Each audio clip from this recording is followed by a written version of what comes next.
Go ahead. In English and in writing of our tongue. So I pray, I God, that none miswrite the ne mais metre for devout of tongue. Thank you, that was perfect. Thank you. Okay, so can anybody give me some idea of what he just read? Can anybody raise their hand and give me the gist of what they think he just read? Why don't you go ahead then? Okay. No, from there, from your desk. Oh yeah, okay. And for there is so great diversity Yes. in English and Perfect. in writing of our tongue. Yes. So I pray, God, Yes. that none miswrite the not miswrite default of tongue. Okay.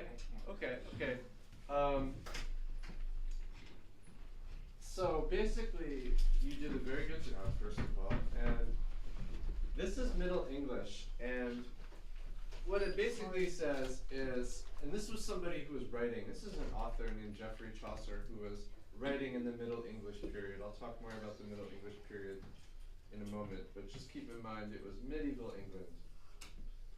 And he's saying, for there is such a great diversity, or so many different kinds of English and writing in our language. So I pray, God, right, and you reverse the word order there. That was smart. That no one miswrite this, or maybe they would have said thee, or no one mismeter for fault of tongue. Meter is the pattern that you write poetry at. A little complicated, we don't need to get into it. He was writing poetry. But I think you guys did very good. Who basically thought that was the understanding of that? Can I see a show of hands? Who basically kind of thought that was more or less? Okay, good, a lot of us. Okay, so today we're going to be looking at what is the history of the English language? What is Middle English? And also I want to talk to you about the dramatic forms of the medieval period. That would be the theater, the dramatic forms. Drama is another word for acting, theater. Also, I'd like you guys to just take a moment and think, what does language say about its society? What does language say about its society? Think in terms of our society. What languages do we speak in our society in the United States? Let's have an answer from a voice we haven't heard from yet. Yes? English. English. Spanish. And Spanish. And what are the reasons that we speak English and Spanish? Well, some people come here from other countries. Yes, some people come here from Spanish-speaking countries. And what was your name? Daniel? Daniel, tell me, wasn't California also at one time a Spanish-speaking country? Yes. Part of a Spanish-speaking country? Yes, Mexico, and before that, Spain. Yeah, as was a lot of the United States Southwest. Okay, very interesting. And do you know, Daniel, what is the official language of the United States? English? No, there is no official language of the United States. Very interesting. There is no official language of the United States. Other countries have official languages. In India, the official language is English. There are also, hundreds of languages in India, so they need an official language. But I just want you to keep that in the background of your mind. What does language say about its society? This is a basic timeline of guys started the year studying. Is that correct? Can anybody tell me? Did you guys start this year studying the end of the Roman Empire? Started with the Aztecs. You did, after that, following the Aztecs. Yes. Yes. And you remember the word, I think, barbarian? Yeah. Yes. Oh, it's already up there in the word bank. Great. Yep, there's our word bank. I hadn't realized that was there. So barbarians. Barbarians were what? Can anybody give me a definition of barbarians? Raise your hand if you think you can give me a definition of barbarians. Just a show of hands. Not so many people. Okay. Yes, barbarians. Someone who isn't civilized, I guess? Yeah, that's sort of the textbook definition. That's what the Romans called the Germanic tribes, a different tribe, a different ethnic tribe that was kind of roaming throughout Europe. So the Anglo-Saxons were two tribes, basically, the Angles and the Saxons, that invaded Britain, and they brought their language, which eventually became Old English. It was the oldest form of English, the English that we speak today. Except we would not be able to understand it very well at all. Okay? About 500 years later, we have something called the Battle of Hastings, and that's a French invasion of England. And they brought their own language with them. That was called Norman French. And what happened was French and English mixed together. We took a lot of French words into our language, but French was still spoken by the nobility. Do you guys know what I mean by nobility? Nobility, the kings and the queens, right? The people with titles who owned land, the nobility. Rich people in the society were speaking French. It was the language of court. Court was in the castle, and it was where these people would meet. So eventually you had these two languages side by side, and they kind of came together and mixed. And we got English grammar. By that I mean the way we structure sentences, the way we put words in order, and French vocabulary. That would be their words, okay? And from that, we get a lot of things that we call cognates. Cognates are words that sound alike in two languages. Like in Spanish, we have what? Excelente. Right? In English, we have excellent. Right? Well, we get the word excellent from French, from a French word for excellent, from probably this same period. So those are called cognates, and those are always important things to look for when you're coming across new words in your textbook. You always want to think, do I know any words in Spanish that sound like this? Do I know any words in any other language that sound like this? Can they help me understand what this word means? Okay, then we have something called early modern English, and this is the late 15th century to the mid 17th century. So that's sort of like the late 1400s. Think of that as like the time of Columbus, right? To the mid 17th century. That's the mid 1600s. After that, we have the modern English period, which would be what we speak now. And then, what's next? What do you guys think is next for English? Do you think you will be able to understand the English spoken in, I don't know, 200 years? No? Why not? What are some reasons? Why not? Well, yes, we won't be around. If we were around in a time machine, what are some reasons? Yes? Well, I feel like we would, because if you think about it, 1400s is more than 200 years ago. That's a good point. Okay. So, what about in 500 years? You think you'd be able to understand the English language in 500 years? Well, I think it would also depend on other languages that we might mix with.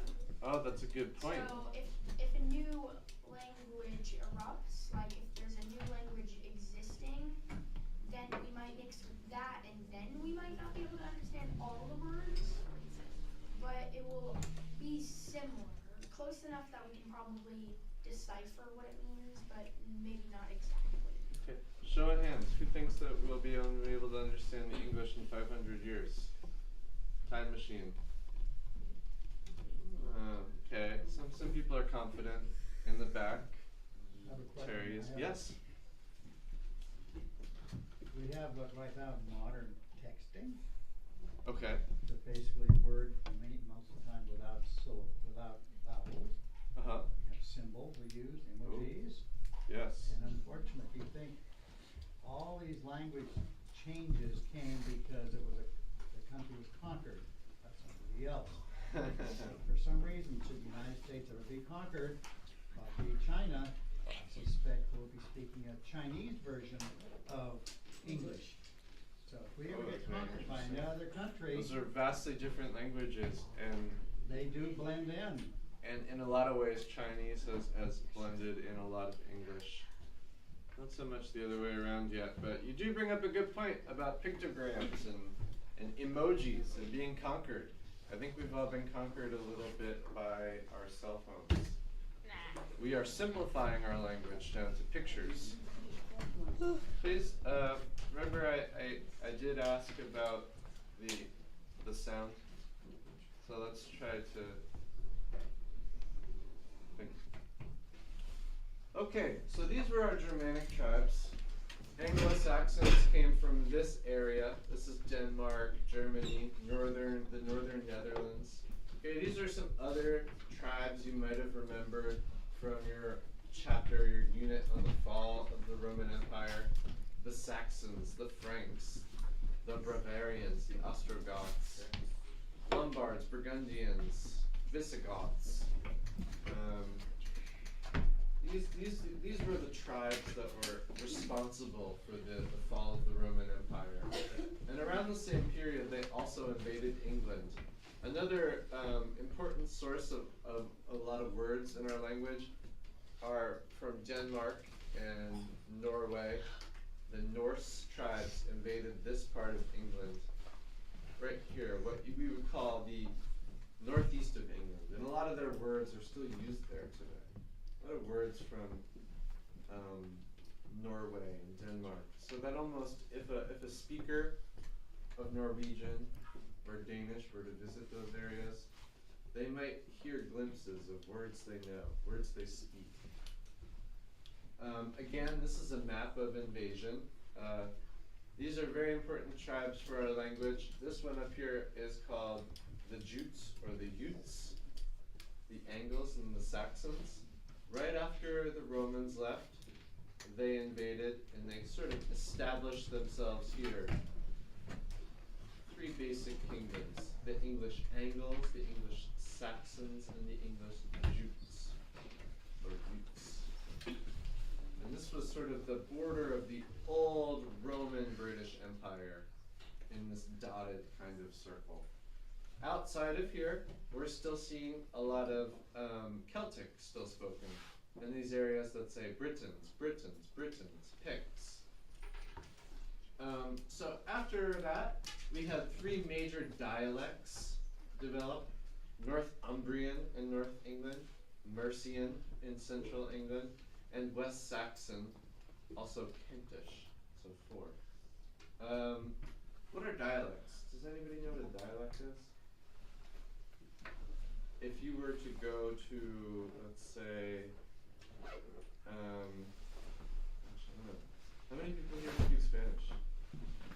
How many people here know the difference between Spanish in Mexico and Spanish in Spain? Yeah, there are some differences, right? There are two different dialects.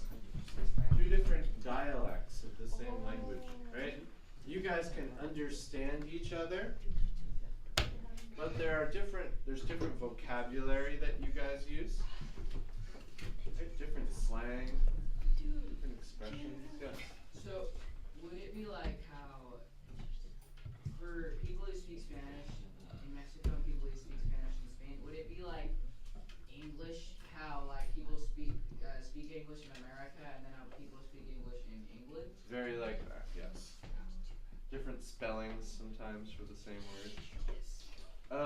This is something called the Bayeux Tapestry. This is sort of like a newsreel or a comic book or a newspaper for the events of the invasion, the French invasion of England. And it spans, yards and yards and yards. This is just a small picture. And there is writing up here and pictures. This is a tapestry, so this was woven. This is woven fabric. And it explains kind of what happened, Here's the invasion, here's the battle. This was around 1066. Very interesting. I just want you guys to see something. Not a lot of people were literate, okay? Who knows what literacy is? Anybody, any new hands for literacy? Okay. Like writing and words and Writing words, yeah. So, literacy, attention students in the back. Literacy is the ability to read and write. Literacy. Not a lot of people were literate, so things like this help people understand what happened in history. Okay, and I want to be talking about how people were not very literate more and more, but I want you to keep that in the background. A vast majority, or most people, couldn't read or write in any language. French, Middle English. A big difference between the words that were used in Middle English and the words that were used in French. And okay, I hear a lot of shuffling and backpack zipping.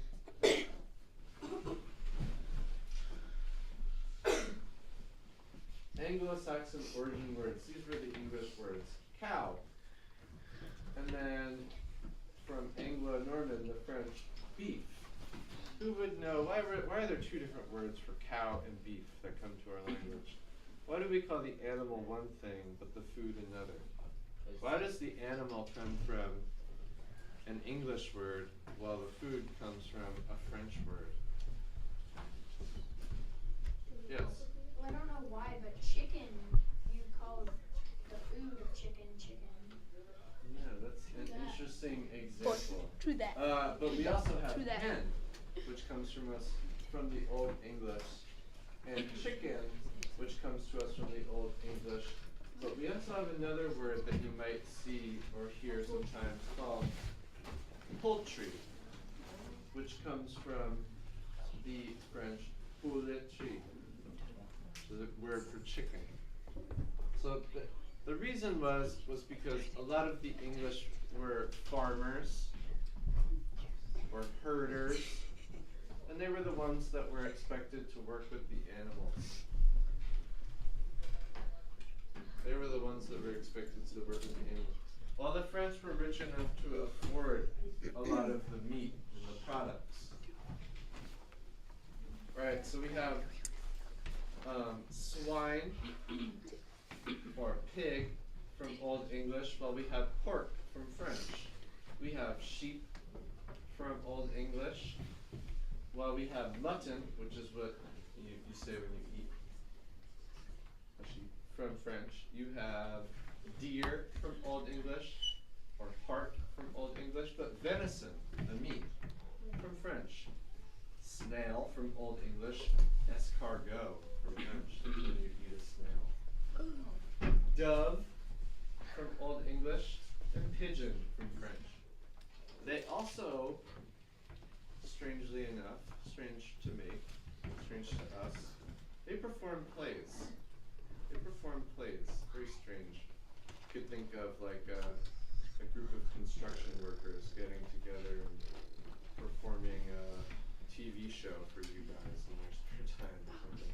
Anyway, guilds performed these things called mystery plays because I think you already know that church mass in the Roman Catholic Church was performed in Latin, and not many people understood Latin, spoke Latin, read Latin. They were illiterate in it.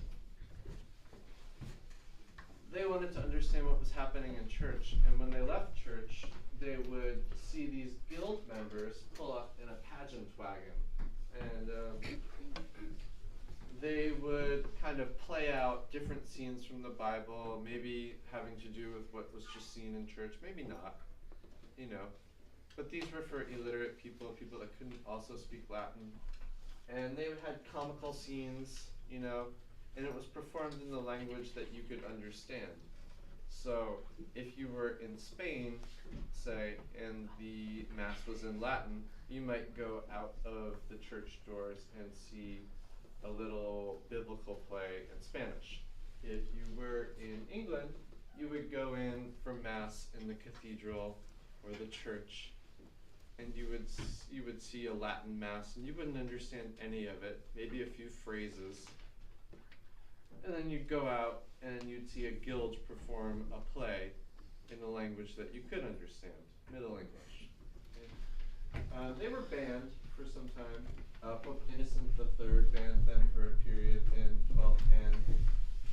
He didn't want people using vernacular or the common language spoken in an area.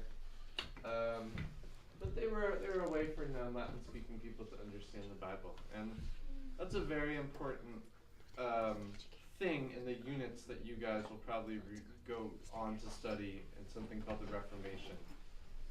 It's the breaking apart of the church. It's a big issue at the time. This is a pageant wagon, and these are people, you know, there they are, they're up there performing their play.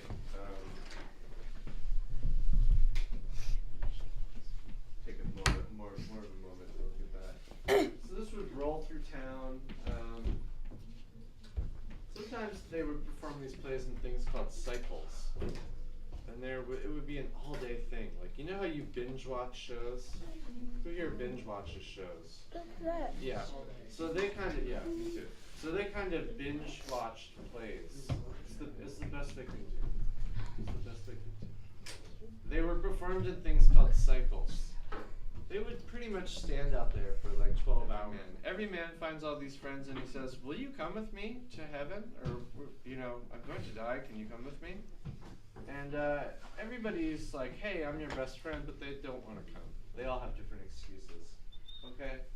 So I will be every man. I shall show you how great it is. Commanded I am to go on a journey, a long way, hard and dangerous, and give a straight account without delay before the high judge, Adonai, means our Lord, that's God. Wherefore, I pray you, bear me company, as ye have promised in this journey. Fellowship. That is matter indeed. Promise is duty. But if I should take such a voyage on me, I know it well, it should be to my pain. Also, it makes me afraid certain. But let us take counsel here, as well as we can, for your words would fear a strong man. Your words would fear a strong man. Fellowship, yeah. You got applause.